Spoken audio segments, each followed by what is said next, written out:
from RTV6, Indianapolis This Week.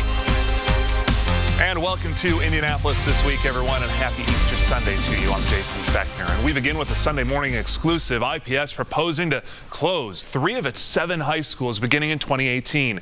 Currently, a majority of the buildings are not at capacity, and an internal report shows that with the current student population, even keeping 4 schools open would be too much. Only on RTV6, IPS Superintendent Dr. Louis Farabee speaks with Rafael Sanchez about the proposal. Dr. Farabee, thank you for joining us. Thank you for having me, sir. You're about to make some difficult decisions when it comes to your high schools. You have 7. Your plan is to cut that down to 4 by 2018. Is this about money, to save money, or about the kids? First and foremost, this is about our students and better serving a high school student population. It's one of the areas where we struggle with our outcomes. We've seen a dramatic increase in our graduation rate, but we still have a ways to go with preparing our students to be college and career ready. Obviously, we have some needs on the financial front as well, where we need to continue to be more efficient and use our dollars smartly. This could potentially save us anywhere from $4 to $5 million annually. So that is a consideration, but we want to better serve our high school students. So what will be the criteria? Because as you know, every high school will say, not my high school. Every parent will say, not my high school. So how will you judge these schools and say, you know, at the end of the day, it's based on these points that we're going to have to close the school? Well, it's important to know that this decision won't be made in a vacuum.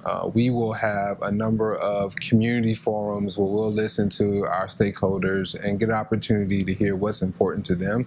Obviously, we want to ensure that we're able to have space that will serve our students well and meet their academic needs, so that'll be a consideration. Where we can be more efficient, as I mentioned earlier, will also be a consideration.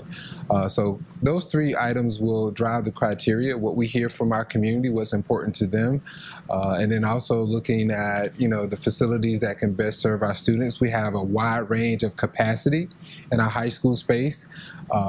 We'll look at athletic facilities, so again, what will best serve our students, and then finally, if we're able to drive some efficiencies by selecting some buildings over others, we'll consider that as well. The $4 million you plan to save annually, will that money go to decrease the district's current deficit, or are you planning to use those dollars to put them back into the classroom?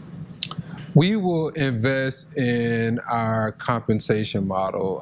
Part of our deficit is driven by our commitment to raising employee and teacher salaries.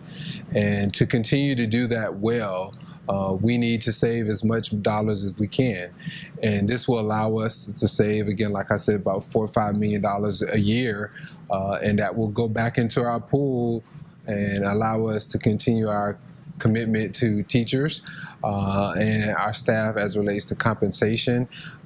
As it relates to classroom resources and dollars, we feel like we're in a good place with schools having the resources to support students, so that isn't a concern. But if that does become a concern in the future, it is something that we'll consider. For the next couple of days or the next couple of weeks, you will be heading out into the community to talk about this plan. You don't expect to have a decision until September. So as you head out on a listening tour, on a tour of explaining what's going to happen, what do you want the community to know? So I want the community to know that, again, like I said earlier, no decisions have been made on which schools will be closed or which schools will not. We want to invite the community to be a part of those discussions. And when we have our community forums, there'll be open discussions about what's important to the community and what considerations should the administration put on the table as we think about these important decisions. And obviously our Board of Commissioners want to hear the voices from our community as well. So I want them to know, again, one, a decision hasn't been made. Secondly, we want them to know that their voices will be heard, and we have a long runway. No decision until September, and so we have time to have discussion, and discussions that we have will inform the decisions that we made. As you mentioned earlier, someone will likely be unhappy at the end of the day, but I believe firmly that everyone will at least understand the need of why we need to make these decisions, and we're making these decisions proactively, which I think is important as well. Dr. Louis Irby, IPS Superintendent, thank you so much. Thank you, sir. Appreciate it. Our thanks to you both. There will be a series of community listening meetings before a final decision is made, possibly by September. The first meeting now set for Wednesday, April 26th at the Glendale Library. That'll run from 6 to 8 p.m. Other meeting dates will be posted on the myips.org website going forward. Now to Muncie, where school administrators are starting to finalize plans to close 3 elementary schools there. That decision will impact hundreds of students and their families, of course. The school board trying to climb out of a financial crisis and avoid a state takeover by closing Storr, Mitchell, and Sutton elementary schools. Right now, it does not appear that any teachers will lose their jobs. To the Statehouse on this Sunday, where lawmakers are aiming to finish all of their work by this coming Friday, although word at the Statehouse is they are expected to burn the midnight oil into early Saturday morning. Here's our TV6 Statehouse reporter Katie Hines with a breakdown of the major issues that remain. Jason, they are the budget, road funding, and education. Negotiations are underway in conference committees, but most of those discussions are happening behind closed doors. Senate President Pro Tem David Long says that things are moving at a quick pace and quietly when it comes to negotiations on the budget, but he admits the House and Senate aren't there yet when it comes to agreeing on a long-term road funding plan. Key disagreements in that major infrastructure plan include whether to shift the remainder of the state's sales tax on gas to roads. The House has proposed it and an increase in the cigarette tax to make up the roughly $300 million shortfall it would create. Long, though, says the Senate is still struggling with that one. Still a difference in opinion on pre-K 2. One of the questions there is whether to include an expansion of vouchers in the bill. But we're learning funding for virtual preschool is likely to be a part of the final version. Also still on the table, the bill to replace the I-STEP. We're trying not to be too prescriptive on that and give the board maximum flexibility, but at the same time, I think we're beginning to realize the Senate does feel strongly that we should be looking at an off-the-shelf national brand test. In the fight over cold beer sales, in light of 2 Ricker stores finding a legal loophole to sell it, remains unsettled. Jason, back to you. Katie, thank you. Tensions remain high between the U.S. and Russia after that missile strike in Syria several days ago. Congresswoman Brooks' take on the Trump administration right now, and our political insider standing by to talk about state budget issues. That's next on Indianapolis. Working for you tonight at 11. Welcome back. Tensions still running high between the United States and Russia after Secretary of State Rex Tillerson's big meeting with Russian President Vladimir Putin this week. Despite that meeting on Thursday, by all accounts, the relationship between world powers remains very rocky right now. For the first time since the attack, though, we're hearing from Syrian President Bashar al-Assad. In an interview shot and edited by the Syrian president's office, Assad claims the chemical attacks were 100% fabricated to justify a U.S. strike. Our impression that the West, mainly the United States, is hand in glove with the terrorists. They fabricated the whole story in order to have a pretext for the attack. That interview was followed by a UN vote on a resolution that would have condemned the Syrian chemical attack and forced Syria to cooperate with investigators. Russia vetoed and China abstained, but the U.S. remains steadfast in its goal to end the Assad regime. Clearly, our view is that the reign of the Assad family is coming to an end. In the midst of all this, President Trump tweeted this week, things will work out fine between the U.S. and Russia, adding at the right time, everyone will come to their senses and there will be lasting peace. Now, we caught up with Republican Congresswoman Susan Brooks, chair of the House Ethics Committee, which is investigating how now former Intelligence Chair Devin Nunes handled the investigation into possible Trump campaign ties to Russia. While she can't comment on the investigation, saying it is ongoing, she did weigh in about the state of affairs between Russia and the U.S. right now and whether Americans should be concerned. I think I'm very pleased that Secretary Tillerson did go to Russia. I think it is a very positive step, though, that Vladimir Putin did meet with him. But I think it is an acknowledgement by Secretary Tillerson indicating it's a low point in relations. We need to find a way forward. But I think he also obviously carried the president's message and the United States message that they indicated they were going to be a partner in the removal of Assad's chemical weapons back in 2013, 2014, and that clearly has not happened. The congresswoman and I also spoke about the missile strike on Syria last week. She is waiting to see a plan going forward if indeed there's more military action to follow, and said the president needs to come to Congress to map that out. But she said it was the right move and that it has definitely sent a message. I think we are saying this type of Russian aggression is not acceptable. And then also their interference in our election process in this last election. And I'm supportive of the Senate and the House Intelligence Committees doing an investigation of Russia's interference in our elections. Completely wrong. And we need to be saying that things have changed in this administration. We're going to be stronger in pushing back against Russian aggression. And it's a good thing that they're continuing those dialogue. And I think Putin will respect strong American leadership. Stay tuned for that. Let's welcome in our political insiders now, and happy Easter, everyone. Mary Beth Schneider, of course, Kip 2, and Abdul Hakim Shabazz, and some lovely pastels working out here on a fine Sunday. Well done with the socks, too, Abdul. Let's talk about that and start right there. What is the message that the U.S. is sending to the world right now? Kip, let's start with you. Chaos. The Trump doctrine is that there is no Trump doctrine. He's being belligerent with North Korea.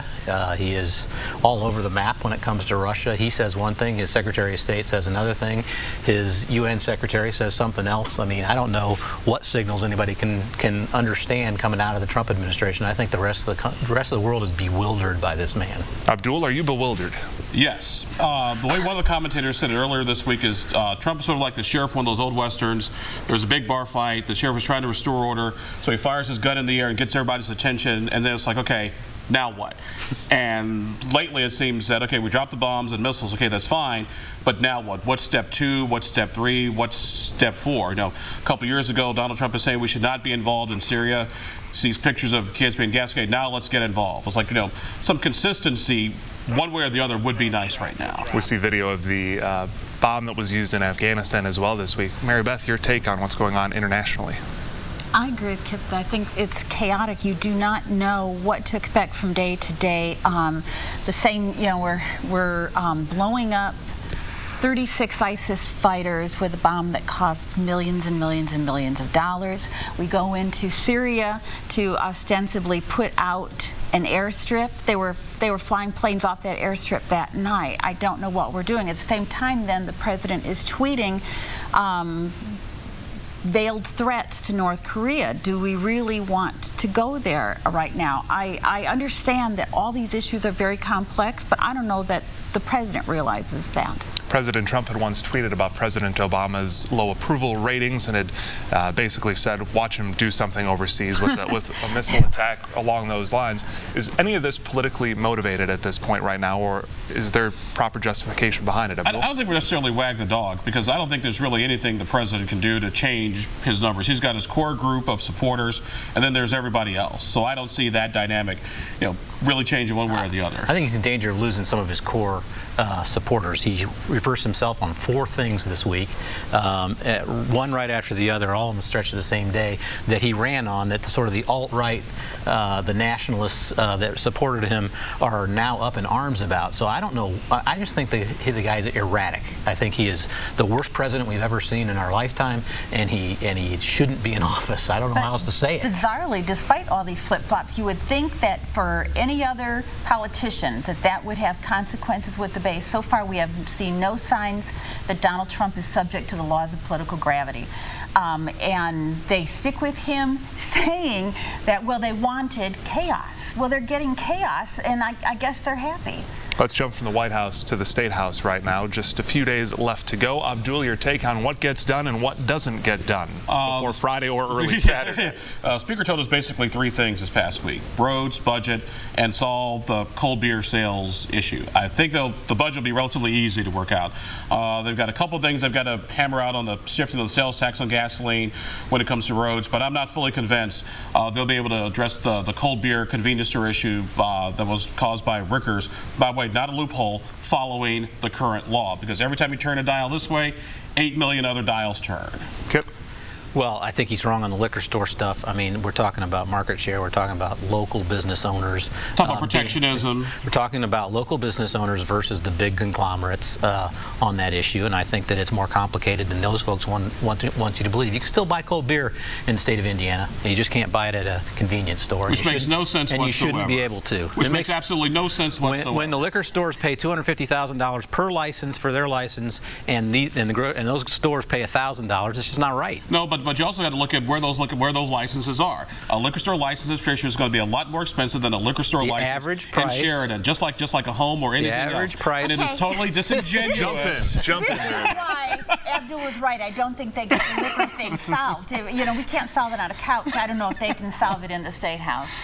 Well, they're going to have to solve it one way or the other, because right now the situation is that one store has gotten an advantage over everybody else. I think so that's why they go for a study committee, and it's a big issue, and they'll have to come back in the short session and address it. Very quickly, black jelly beans, yes or no? Yeah. Abdul? I like to think of them as African-American jelly beans, and I'm still not a big fan. Yes. Mary Beth? Yeah. There you have it. We've got a special surprise guest coming up next right here on Your voice is their future. Welcome back. Almost 18 months after we lost him, an Indianapolis institution will be honored with a street named in his memory. The 100 block of St. Joseph Street between Meridian and Pennsylvania is about to become Amos Brown Way. That's the block in front of the Radio 1 headquarters, where Amos Brown hosted his talk show for almost a dozen years, capping a decades-long career that touched the entire community. Brown, of course, died suddenly back in November of 2015 at the age of 64. The official dedication ceremony for Amos Brown Way will be a week from Saturday, April the 22nd. Time now for I Say, You Say, our commentary segment that features a different guest each and every week. And you have gotten to know ours this week at some of Indy's most popular sporting events and on the radio in Kokomo. Today we're hearing from the Indianapolis Indians and Indy Fuel game host, Scott Allen.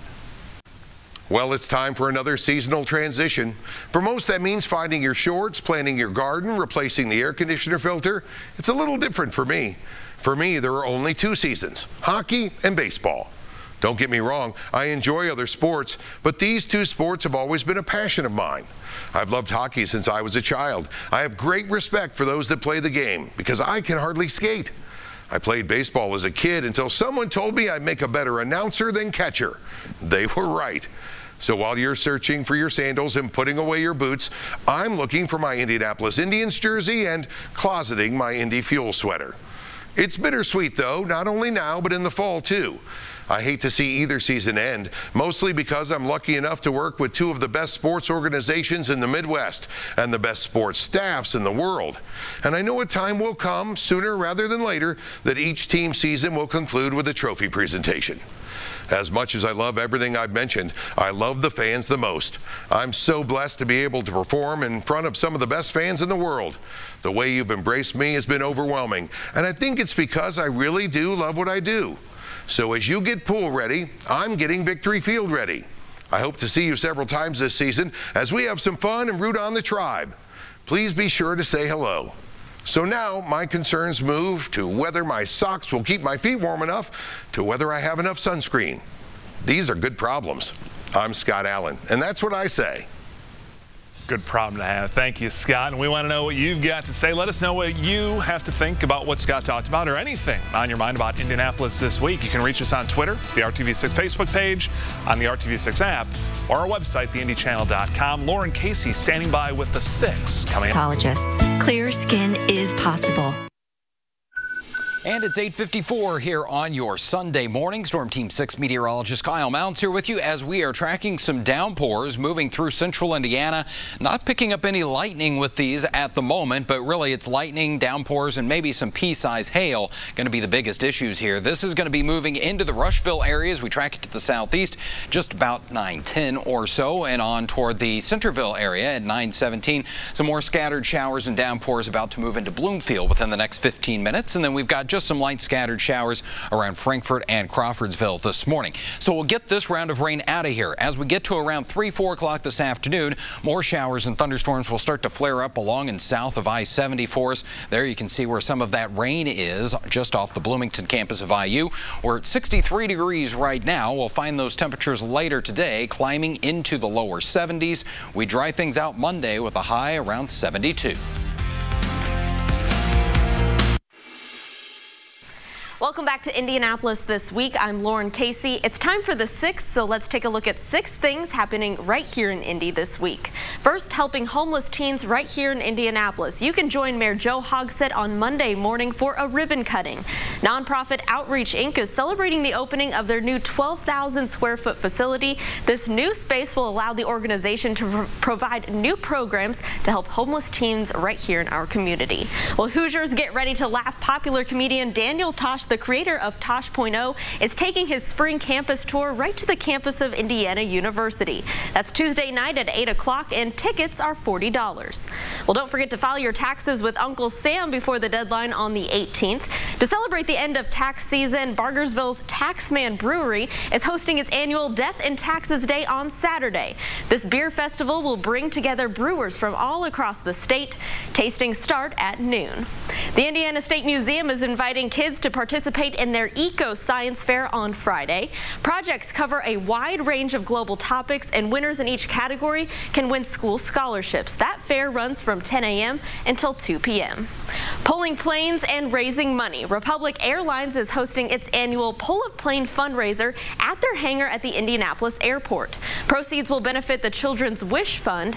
This event is free and open to the public, so you can come and watch.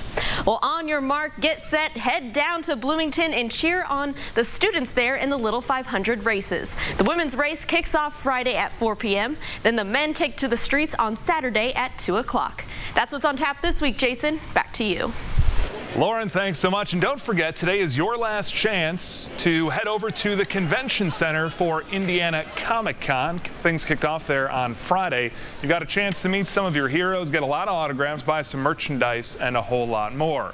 Local artists are also on display there. A great excuse to wear your favorite costume. If you don't have one, make something up. Go out there and have fun. Very cool to see. Once again, happy Easter to all of you. Thank you so much for joining us here on Indianapolis This Week. For Rafael Sanchez, Katie Hines, and our entire team here at RTV6, have a fantastic Sunday, everybody.